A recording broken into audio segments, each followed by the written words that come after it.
Agent का simple registration नहीं होता है। जो रियल एस्टेट के कानून है, यूपी में केवल ट्रेंड सर्टिफाइड एजेंट्स ही काम कर पाएंगे।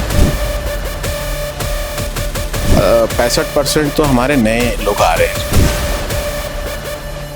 65% तो हमारे नए लोग आ रहे हैं। बस अच्छा काम करे, नाम कमाए, अपने ऑर्गेनाइजेशन या अपने प्रोप्राइटरशिप फर्म का गुडविल कमाए।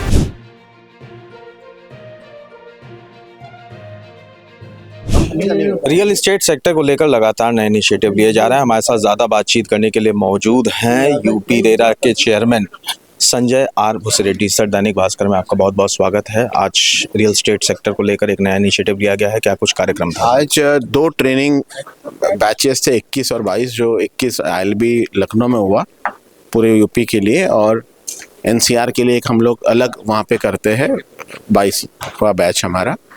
इन लोगों के 86 उत्तीर्ण हुए दोनों बैचेस के, वो लोग आए और आज अपना प्रमाण पत्र प्राप्त किए।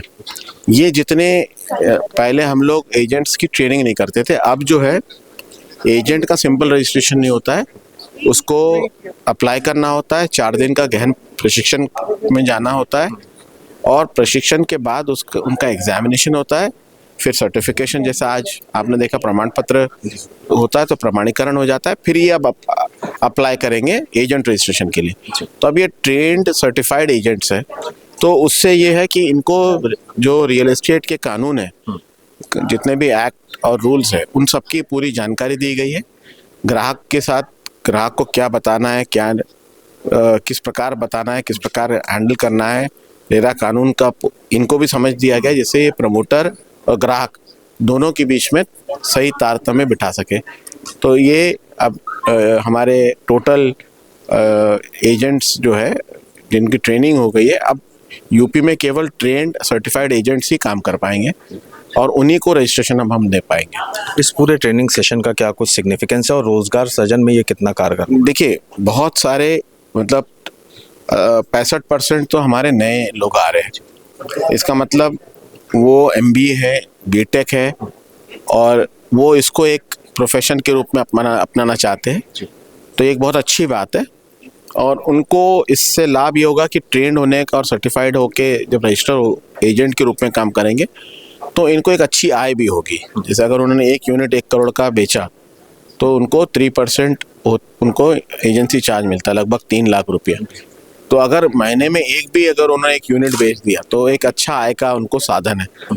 तो ये एक ट्रेंड और ये रहेगा। तो उसमें जो आम ग्राहक की, होम बायर की शिकायत थी, अब इसके बाद वो शिकायत मिलना कम हो जाएगा। नहीं तो पहले जो एजेंट थे वो बहुत सारे गलत काम करते थे, पैसे लेके गायब हो जाते थे, रसीद नहीं देते थे। क्योंकि इन लोगों के इनके खिलाफ शास्ति भी लगेगी, पेनाल्टी भी लगेगी, और इनका रजिस्ट्रेशन भी जाएगा। तो एक परमानेंट लॉस है। तो ये अब इस प्रकार का कृत्य नहीं करेंगे, ये हमारी आशा है। जैसा कि आपने कहा कि रेरा और ये एजेंट्स और प्रमोटर्स को 4 दीवारी, जो कानून की 4 दीवारी, उसके दायरे में रहकर ही काम करना है।